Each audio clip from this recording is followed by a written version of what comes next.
Nadie la esperaba en ningún lugar.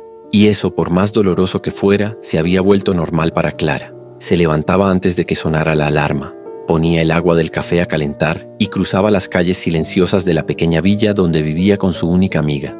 Su mundo era reducido, un apartamento modesto en el fondo del pasaje, una rutina sin sobresaltos y un silencio que con el tiempo se convirtió en su única certeza. Trabajaba todas las tardes en un pequeño local de ropa usada, organizando prendas que ya habían pertenecido a otras vidas. Mientras otros veían solo telas, ella veía fragmentos de historias olvidadas, recuerdos empaquetados, abandonos discretos. Clara no hablaba mucho, prefería observar. Siempre creyó que el silencio habla, y lo hace fuerte para quien sabe escuchar. A veces bastaba una costura antigua o un olor en el forro de un abrigo para que algo en su pecho se estremeciera, como si reconociera un eco antiguo de algo que no podía nombrar. No solía hablar de su pasado. Decía que no recordaba, pero la verdad era que no sabía por dónde empezar. Su amiga respetaba ese espacio, aunque intuía que había algo allí, un secreto escondido, un pasado no resuelto. Curiosamente, Clara se sentía atraída por las prendas más viejas, no por su valor estético, sino por la sensación que le provocaban. Era como si algo en su interior supiera que algunas piezas no estaban allí por casualidad, y que tal vez su historia aún no había comenzado del todo. La vida de Clara era un ciclo que se repetía como un reloj descompuesto. Se despertaba, tomaba café sin azúcar, caminaba hasta la tienda, clasificaba ropa, volvía a casa, y al día siguiente lo mismo. No había sobresaltos. Nadie la esperaba. Nadie la buscaba. Era como si el mundo girara a su alrededor, pero ella estuviera atrapada en el mismo punto, invisible, suspendida. Y con el tiempo, incluso esa invisibilidad comenzó a doler de un modo silencioso y constante. Aunque compartía el apartamento con una amiga, Clara mantenía una distancia segura. No era fría, pero sí cautelosa. En algunas noches hablaban durante horas viendo series viejas en la televisión, pero bastaba que la conversación rozara su pasado para que ella cambiara de tema con una sonrisa suave y esquiva. Había aprendido a esconder sus heridas detrás de silencios largos, pero el vacío seguía allí, y con él una pregunta que no sabía cómo formular. ¿Quién soy yo realmente? Lo que nunca contó, ni siquiera a su amiga, era esa extraña conexión que sentía con ciertas prendas del brechó, las más antiguas sobre todo. No eran las más bonitas, ni las de mejor calidad, pero algo en ellas la llamaba. A veces, mientras organizaba las donaciones, sentía una especie de vibración en el pecho, como si una voz sin palabras le dijera, «Mira aquí». Era sutil, pero Clara aprendió a reconocerlo. Y aunque no lo entendía, sabía que no era casualidad. Era una mañana como cualquiera. Clara ya había barrido el piso, encendido las luces y acomodado las primeras pilas de ropa en los estantes. Pero entonces un camión desconocido se detuvo frente al local. No estaba en el cronograma. Nadie lo esperaba. Un conductor bajó con papeles arrugados, dijo que eran donaciones del interior y comenzó a descargar sin dar más explicaciones. La gerente apenas levantó la vista. Clara, en cambio, sintió algo. Algo en el aire cambió. Entre todas las cajas apiladas había una que destacaba. No tenía etiquetas, ni remitente, ni fecha. La cinta adhesiva que la sellaba parecía tan antigua como la caja misma. Nadie le prestó atención, pero Clara no pudo ignorarla. Con voz tranquila pidió encargarse ella misma de esa clasificación. La gerente, ocupada con otras cosas, aceptó sin dudar. Y así, Clara llevó la caja al fondo del local, donde el silencio era más denso y el tiempo parecía fluir más despacio. Al abrirla, lo sintió de inmediato. No eran prendas comunes. Había algo distinto en ellas. Ropa antigua sí, pero bien cuidada. Telas con texturas especiales, bordados a mano, botones de otros tiempos. Parecían contener una historia dentro de sí. Cada pieza tenía un aura, como si aún conservara la presencia de quien la había usado. Clara no podía explicarlo, pero sabía que había encontrado algo. Algo que la miraba desde el pasado, esperando, justo por ella. Entre las prendas del lote, un abrigo llamó especialmente su atención. Era femenino, largo, de lana gruesa, de un color apagado por los años, pero con una elegancia intacta. Clara lo sostuvo con ambas manos como si temiera quebrarlo. Lo limpió con cuidado como si supiera, aunque no supiera cómo, que no era una prenda cualquiera. Y fue cuando pasó la mano por el bolsillo interno que sintió algo sólido. Un bulto pequeño, un papel doblado. Lo sacó despacio. Estaba amarillento con los bordes desgastados. Lo desplegó con delicadeza y el corazón le dio un salto. Era una carta, pero no cualquier carta. Estaba escrita con su propia letra, con su nombre. Clara se quedó helada. Era su caligrafía, inconfundible, cada trazo, cada curva, pero no recordaba haber escrito eso, ni cuándo, ni por qué. La carta parecía dirigida a ella misma, como un mensaje enviado desde otra versión de sí. El sobre estaba vacío como si ya hubiera sido abierto mucho tiempo atrás. El contenido era breve pero inquietante. Cuando encuentres esto vas a recordar. Hay una verdad que debe ser recordada. Y al final, un nombre suelto. Elías. Clara sintió un escalofrío. Un susurro lejano en el pecho. No conocía a nadie con ese nombre. O al menos eso creía. Pero desde ese momento supo que ese abrigo no había llegado por casualidad. Era el inicio de algo. Y ella ya estaba dentro. Clara leyó la carta una y otra vez, como si en cada lectura pudiera activar un recuerdo oculto, pero lo que provocaba no eran recuerdos, eran imágenes, sensaciones. Comenzó a soñar por las noches con lugares en los que nunca había estado. Un callejón de adoquines, una casa con ventanas verdes, el sonido de un río, y una figura masculina de espaldas, inmóvil, esperándola. Lo curioso era que en esos sueños no sentía miedo, sino una nostalgia inexplicable, como si hubiera regresado. El nombre Elías no la dejaba en paz. Buscó en registros antiguos, preguntó en silencio a su memoria. Nada, hasta que un día notó una etiqueta dentro del abrigo, un apellido bordado a mano. Lo buscó en internet y encontró algo, una tienda en una ciudad pequeña del interior. Ya no existía, pero el lugar seguía allí. Un nombre, una dirección, una pista. El corazón le latía fuerte. Sentía que había algo esperando, algo que tenía que descubrir sola. No le dijo nada a su amiga. Preparó una mochila pequeña, guardó la carta y salió temprano. Mientras el bus avanzaba por la carretera, Clara miraba por la ventana sin ver. Sabía que estaba haciendo algo grande. No sabía qué iba a encontrar. Solo sentía que algo dentro de ella, algo que llevaba años dormido, había despertado. Como si el destino finalmente la hubiera alcanzado. Y no podía volver atrás. Clara bajó del autobús con el corazón agitado. La ciudad era pequeña, silenciosa, como suspendida en el tiempo. Caminó despacio por calles que sin explicación lógica le resultaban familiares.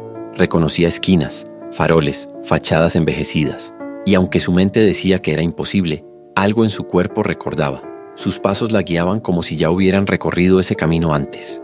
Como si las memorias olvidadas habitaran los adoquines. Fue una librería antigua, con vidrieras cubiertas de polvo y libros desordenados la que la hizo detenerse. Había algo en ese lugar que la llamó. Entró sin saber por qué.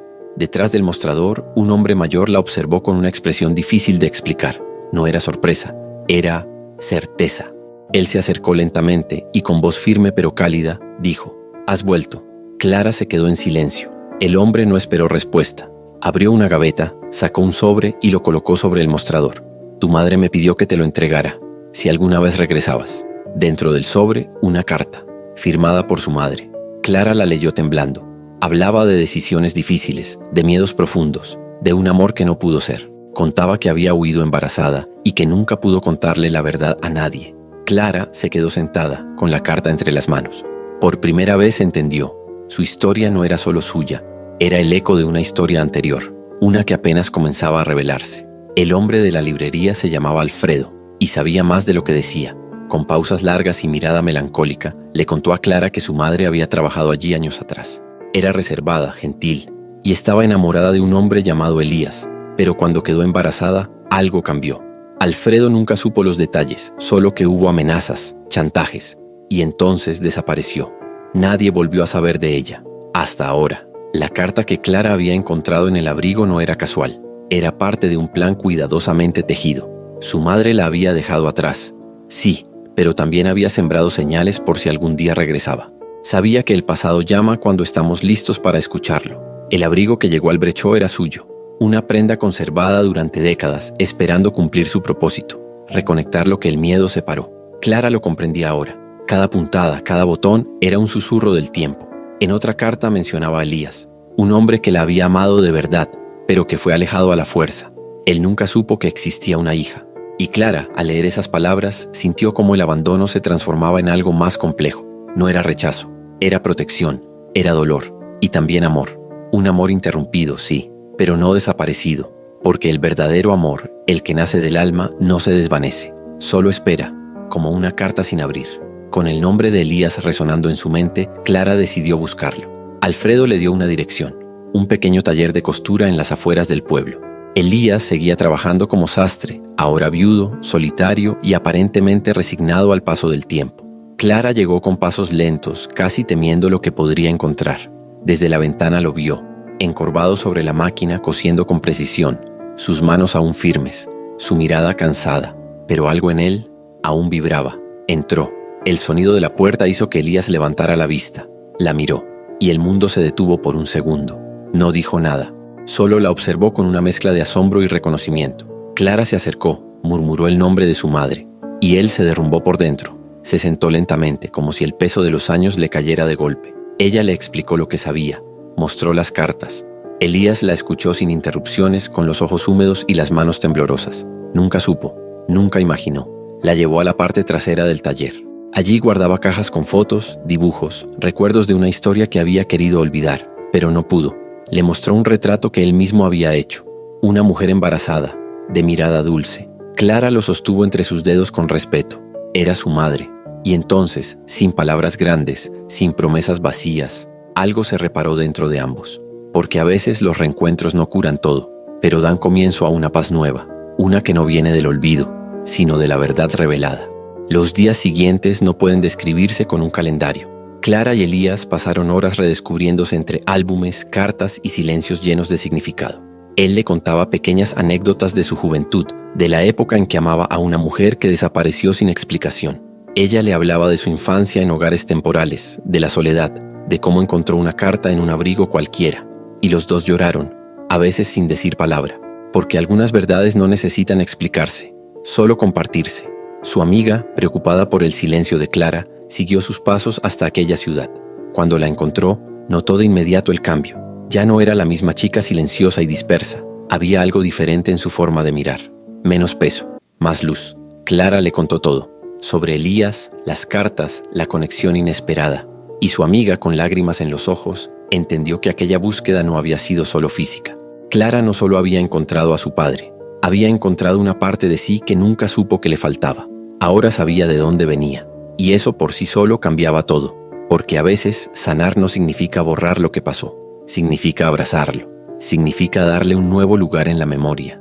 Clara había roto la cadena del abandono, y lo había hecho escuchando su intuición, siguiendo una señal escondida en un bolsillo viejo. Pero lo que aún no sabía es que el destino no había terminado con ella. Clara regresó al brechó con el abrigo sobre los hombros, el mismo abrigo que antes parecía solo una prenda vieja. Ahora era un mapa. En el bolsillo, junto a la primera carta, guardaba otras dos que ella misma había escrito durante los últimos días. Cartas para su yo del futuro. Palabras que tal vez, un día, servirían para alguien más que también se sintiera perdida. Así comenzó un nuevo hábito. Cada vez que algo le dolía demasiado para guardarlo, lo escribía y lo escondía, como quien deja migas de pan para que otros encuentren el camino. Las donaciones seguían llegando, como siempre. Ropa en bolsas, cajas, valijas. Pero ahora, Clara las miraba distinto. No eran solo telas o cortes pasados de moda, eran fragmentos de vidas. Y a veces, entre los bolsillos, encontraba pequeños ecos, un botón, una foto en blanco y negro, un papel arrugado. Ella escuchaba, con atención, con respeto, porque había aprendido que cada objeto tiene algo que decir, y que el abandono a veces es solo una historia que aún no ha sido contada. Una tarde gris, una joven entró al brechó apurada. Rebuscaba entre las perchas cuando Clara la notó. Sacó un abrigo, metió la mano en el bolsillo y encontró algo, una carta. Se quedó inmóvil. Clara, desde el mostrador, sonrió en silencio, porque sabía que algunas historias no terminan, simplemente se transforman. Y del otro lado del vidrio, con la lluvia golpeando el mundo, alguien observaba la escena desde la calle. Alguien que estaba por cruzar la puerta y reescribir el destino junto a ella. Del otro lado del vidrio, empañado por la lluvia, unos ojos se cruzaron con los de Clara. Fue apenas un instante, pero bastó para que su corazón se agitara sin saber por qué. El hombre, joven, alto, con una expresión serena y una mochila de cuero en la mano, dudó por un segundo y entró. El sonido de la campanilla fue suave, casi simbólico, como si el universo hubiese contenido el aliento. ¿Aquí aceptan ropa antigua?, preguntó con una voz tranquila, casi íntima. Clara asintió con un leve gesto. Él colocó la mochila sobre el mostrador. Era de mi abuelo. Guardaba cartas que nunca envió. Las encontré hace poco. Algo me dijo que no debía guardarlas más, que alguien tenía que leerlas. Clara la abrió. Estaba llena de sobres cerrados, atados con una cinta gris. El nombre en la tapa de uno de ellos la dejó sin aire. Elías. ¿Tu abuelo se llamaba Elías?, preguntó con la voz casi temblando. Él asintió sorprendido. Sí. ¿Lo conociste? Ella no respondió. Solo le ofreció té con un gesto. Se sentaron junto a la ventana mientras afuera la lluvia seguía cayendo sin prisa.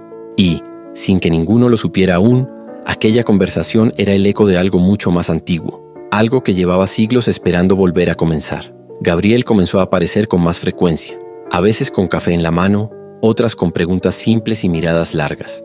Clara, acostumbrada a esconderse tras silencios cómodos, se sorprendió al contarse sin darse cuenta. Hablaba de su infancia, de las cartas, del abrigo, de la sensación de ser llamada por cosas que no entendía.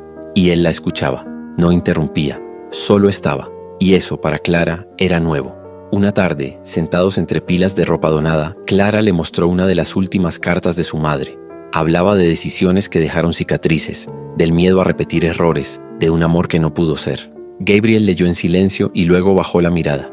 «No sé si puedo con esto, Clara», dijo en voz baja, «con historias que no terminan, con cosas que siempre se interrumpen. Mi madre también se fue. Nunca aprendí a confiar». Clara se quedó quieta, no por lo que dijo, sino por lo que despertó. Sentía el mismo miedo, el temor de aferrarse a alguien y perderlo otra vez, el temor de abrir una puerta que no pudiera cerrar. El silencio entre ellos por primera vez no fue refugio, fue distancia, como si al acercarse demasiado despertaran fantasmas viejos. Y en el fondo de su pecho, una duda se encendía. ¿Sería ella también alguien condenada a amar por la mitad? Los días pasaron y Gabriel dejó de ir al brechó.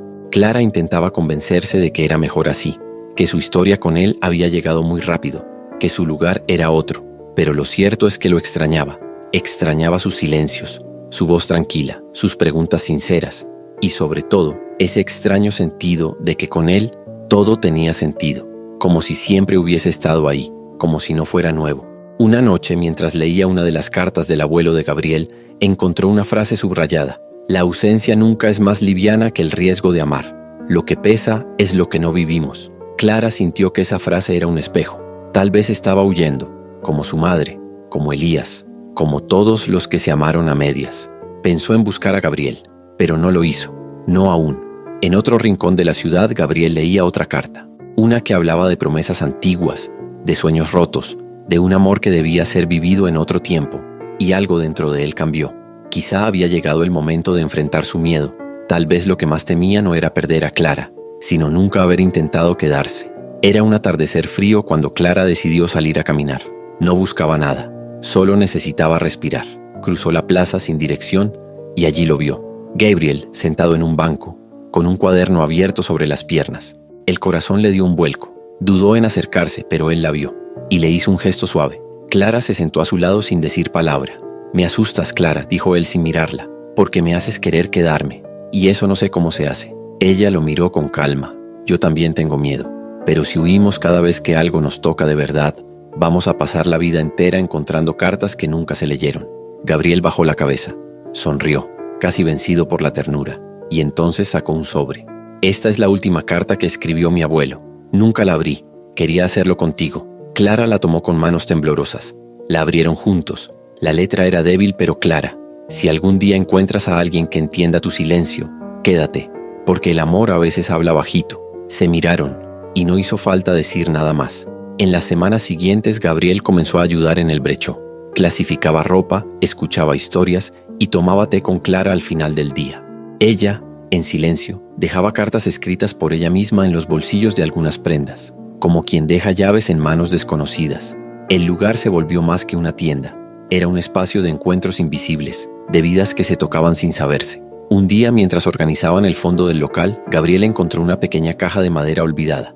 Dentro, un broche antiguo, con un símbolo que no reconocía. Clara lo sostuvo y sintió un escalofrío. Lo había visto antes, en una de las últimas cartas de su madre, y de pronto, sin saber cómo, supo que ese símbolo no era de esta vida. Era más antiguo, más profundo, y lo peor, no era la primera vez que lo tocaba. Esa noche soñó con un río, con una promesa, con un nombre que no era el suyo, y al despertar, supo que la historia no estaba completa, que la conexión con Gabriel iba más allá del presente, más allá del cuerpo, más allá del tiempo. En aquella noche Clara no pudo dormir. El símbolo grabado en el broche, un círculo incompleto con 3 líneas cruzadas, no salía de su mente. Buscó en libros viejos del brechó, en internet, en todo lo que tenía a mano. Nada, pero al cerrar los ojos tuvo un sueño extraño. Estaba en otra época, con ropas diferentes, caminando por un bosque.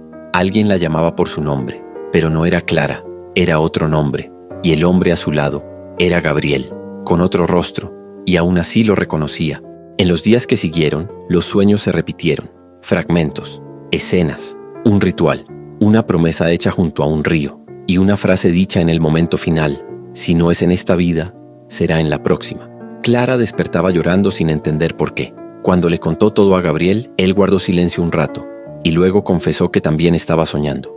No con escenas nítidas, pero sí con sensaciones, déjà vus, toques familiares, una tristeza sin nombre. Y por primera vez comenzaron a considerar que tal vez esa conexión no era solo emocional, tal vez era ancestral. Buscaron ayuda con Alfredo, el viejo librero que le había entregado la carta de su madre. Escuchó con atención y luego sacó un libro de tapa de cuero oscuro sin título. Dijo que era una rareza, un manuscrito que hablaba sobre encuentros de almas antiguas. Mostró el símbolo del broche en una página marcada, marca de Selene, usada por linajes espirituales que a lo largo de los siglos sellaban votos de protección y reencuentro entre almas conectadas. Reencarnar era solo un detalle. Clara y Gabriel se miraron. El pasado, al parecer, estaba más lejos de lo que creían, y más vivo que nunca. Clara no era de dejarse llevar por cualquier cosa, pero había algo en esa sensación persistente de déjà vu que no podía ignorar.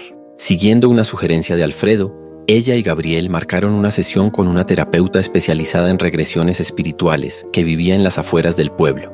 La mujer los recibió en una cabaña rodeada de árboles, con olor a incienso y ventanas grandes por donde entraba una luz suave, como si revelara portales. Gabriel dudó al principio, Clara no.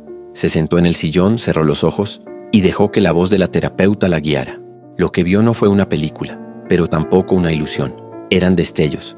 Estaba en otro tiempo, quizás siglo XVIII. Vivía en una aldea rodeada de colinas. Su nombre era Isadora. Era sanadora, hija de una mujer que había sido perseguida por saber demasiado. Isadora ocultaba sus dones, pero los usaba en secreto. Gabriel también estaba allí, no como Gabriel, sino como Matías, hijo de un hombre poderoso, obligado a seguir un camino impuesto. Se amaban en secreto. Y en una noche, junto al río, hicieron una promesa. Si el mundo no nos permite ahora, que nos devuelva el uno al otro cuando estemos listos. Pero esa vida no tuvo su momento. Matías fue forzado a partir. Isadora, sola, enterró una caja con cartas y un símbolo, el mismo broche que ahora reaparecía en sus manos. La terapeuta interrumpió la sesión con delicadeza. Clara despertó con los ojos húmedos, el corazón latiendo rápido. Gabriel estaba pálido. Ella no dijo nada, pero cuando él la abrazó más fuerte que nunca, lo entendió. Se habían estado buscando durante siglos, y tal vez, solo tal vez, esta era la vida en que el tiempo finalmente estaba de su lado.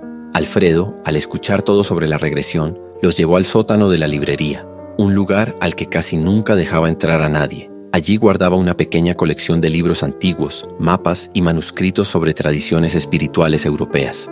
Les mostró un tomo polvoriento que hablaba sobre linajes guardianes. Según aquel texto, existían parejas de almas ligadas por un voto de preservación, encargadas vida tras vida de proteger objetos que contenían sabiduría ancestral. Uno de esos objetos era la joya de Selene, el mismo broche, el mismo símbolo, pero en las últimas páginas había una advertencia. Si el guardián olvida su propósito, el ciclo se cierra en dolor y el reencuentro será siempre interrumpido. Clara sintió que se le helaba la sangre. No sabía qué había pasado con la joya en aquella vida pasada. Solo sabía que Isadora la había enterrado en secreto, temiendo que cayera en manos equivocadas. Alfredo les entregó un mapa antiguo, con una marca dibujada cerca de un río. Clara lo reconoció al instante. Era el mismo paisaje que veía en sus sueños, la misma curva del río donde se había hecho aquella promesa.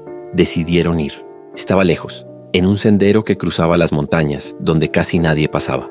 Durante el camino, Clara sentía una mezcla de ansiedad y paz. Gabriel caminaba en silencio, sujetándola de la mano como quien no quiere volver a perder. Cuando llegaron al lugar señalado, todo había cambiado, excepto el suelo. Comenzaron a cavar con las manos desnudas y pronto encontraron una caja de hierro oxidado.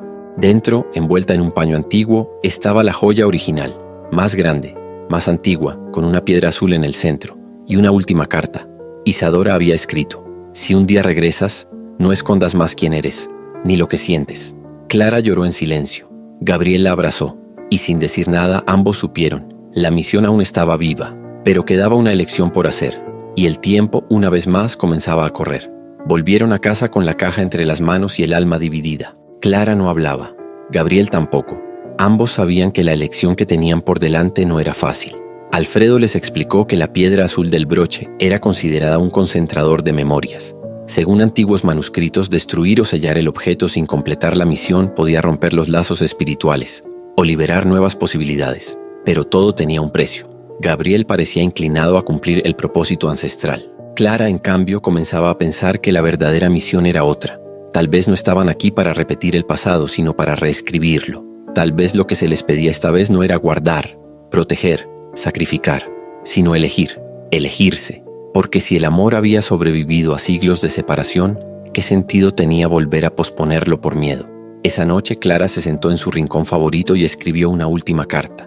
Esta vez no era para su madre, ni para una hija futura, era para sí misma. Si estás leyendo esto en el futuro, espero que hayas tenido el valor de amar, incluso si dolió, incluso si costó, porque lo único peor que perder un amor es nunca haber tenido el valor de vivirlo. A la mañana siguiente, Clara y Gabriel caminaron hasta el mismo río donde todo comenzó. En silencio cavaron juntos un nuevo espacio. Enterraron el broche nuevamente, no como símbolo de huida, sino como un acto de liberación. Y allí, entre lágrimas contenidas y dedos entrelazados, rompieron finalmente el ciclo. Ya no había deuda con el pasado, solo un futuro que por fin les pertenecía.